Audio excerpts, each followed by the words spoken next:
Decreto legislativo, decreto ley, decreto legislativo, decreto ley... Uf, qué lío. ¡Opomaníacos! ¿También tenéis dudas sobre los conceptos de decreto legislativo y decreto ley? No preocuparos, hoy vamos a explicarlo. ¡Comenzamos!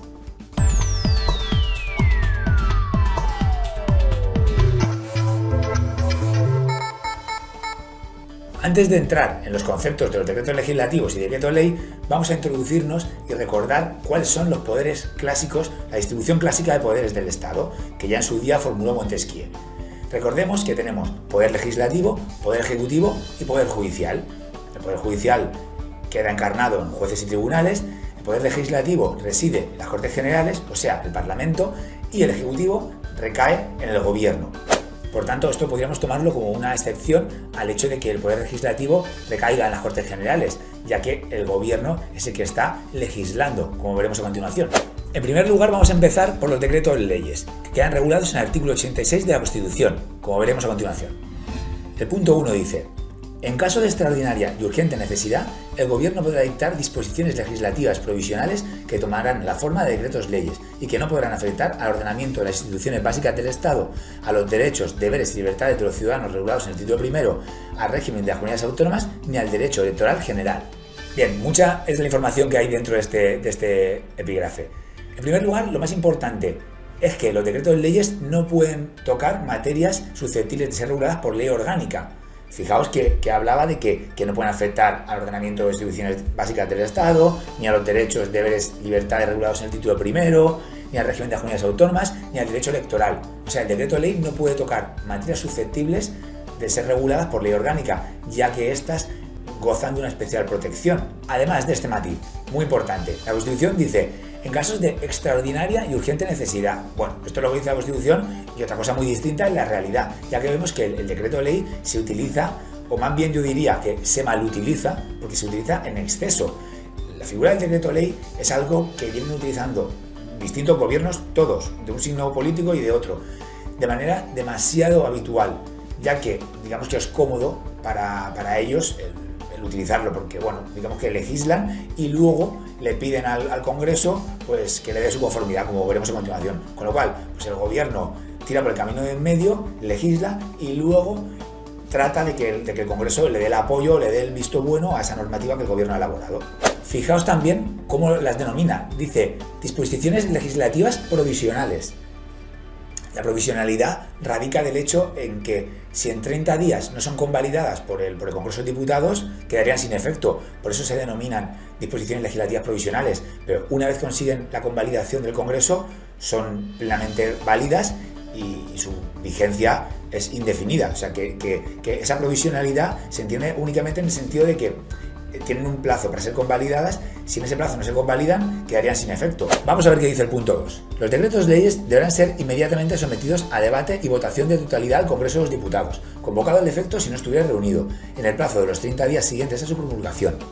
El Congreso habrá de pronunciarse expresamente dentro de dicho plazo sobre su convalidación o derogación, para lo cual el reglamento establecerá un procedimiento especial y sumario. Como os decía antes, el gobierno necesita que el Congreso le dé el visto bueno, que le dé el ok, que le dé la conformidad al texto que él ha elaborado.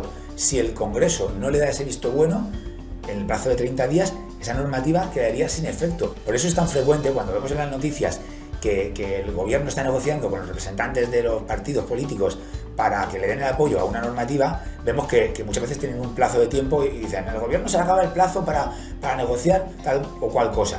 Pues porque aquí la Constitución da un plazo de 30 días y no hay otro plazo, con lo cual, si en ese plazo no consiguen que el Congreso le dé el apoyo, pues esa normativa quedaría sin efecto y lógicamente pues eso sería un revés, un varapalo para el gobierno. Y bueno, en el punto 3 habla de que durante el plazo establecido en el apartado anterior, o sea, en el plazo de 30 días, las Cortes podrán tramitarlos como proyectos de ley por el procedimiento de urgencia, simplemente para que lo tengáis en cuenta.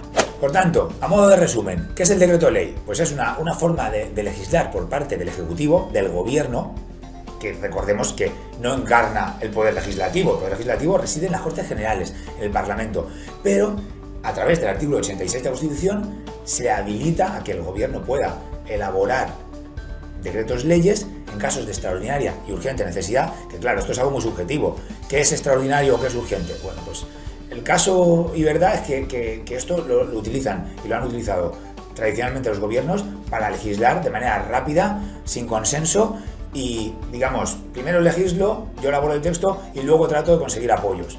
Pues depende, si están gobernando en mayoría absoluta, pues es muy fácil. Si no están en mayoría absoluta, pues sí que requiere de una negociación con los portavoces de los grupos políticos. Pero claro, eso ya depende un poco de las mayorías que haya en cada caso. Y por otro lado, tenemos los decretos legislativos, que quedan regulados en los artículos 82 y siguientes, 82 a 85 de la Constitución española. Dice así el punto 1. Las Cortes Generales podrán delegar en el Gobierno la potestad de dictar normas con rango de ley sobre materias determinadas no incluidas en el artículo anterior. ¿Cuál es el artículo anterior? El artículo 81 habla de las materias que son susceptibles de ser reguladas por ley orgánica. Por lo tanto, cuando dice que las Cortes pueden delegar en el Gobierno la posibilidad, la potestad de dictar normas con rango de ley sobre materias no incluidas en el artículo anterior, quiere decir que si las Cortes delegan al Gobierno la posibilidad de dictar normas, nunca podrá ser sobre materias susceptibles de ser reguladas por ley orgánica, o sea, las que están reguladas en el artículo 81. Sobre esas materias, no.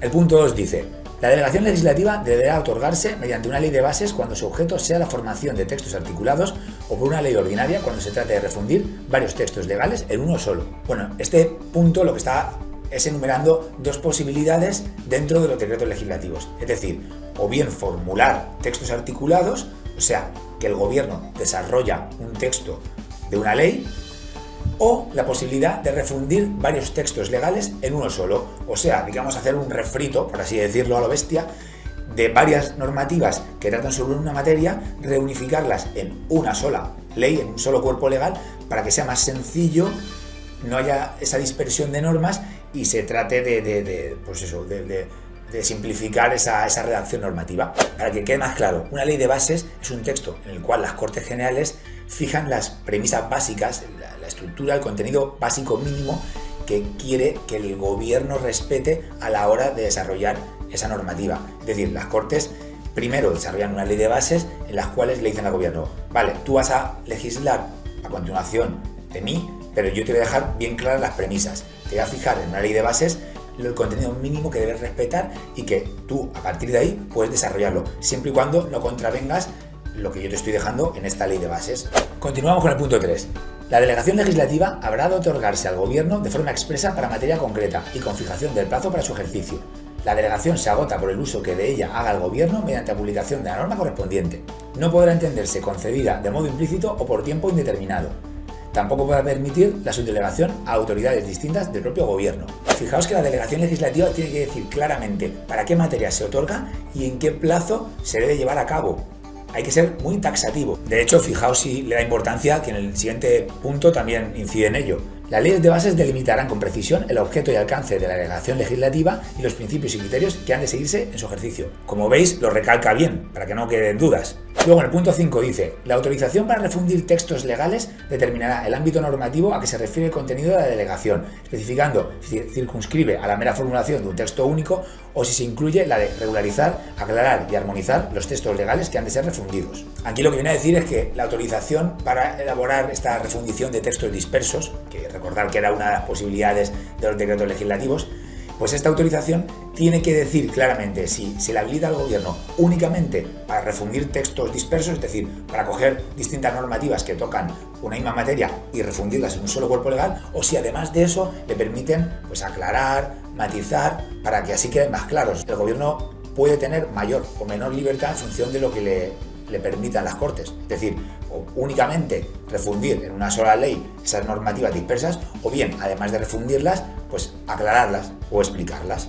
Y por último, el punto 6 dice: sin perjuicio de la competencia propia de los tribunales, las leyes de delegación podrán establecer en cada caso fórmulas adicionales de control. Aquí lo que viene a decir es que, además de la competencia constitucional que tienen los tribunales, también las Cortes Generales se reservan esa posibilidad de control, ya que están delegándole al gobierno la potestad de producir normas legislativas. Por lo tanto, se reservan esa facultad de control sobre el gobierno. Vamos a sintetizar y aclarar los conceptos que hoy hemos aprendido.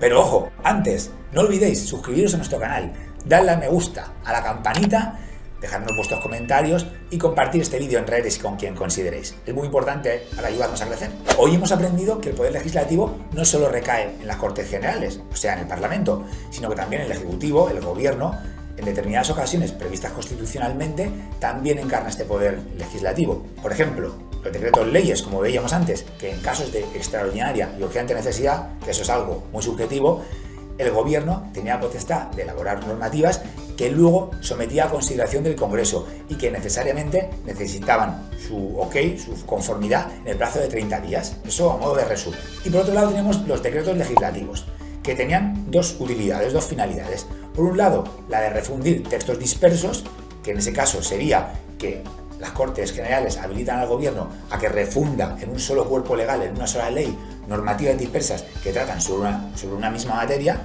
Y por otro lado, tendríamos la delegación legislativa, a través de la cual las Cortes Generales habilitan al Gobierno, mediante una ley de bases, a la elaboración de textos articulados.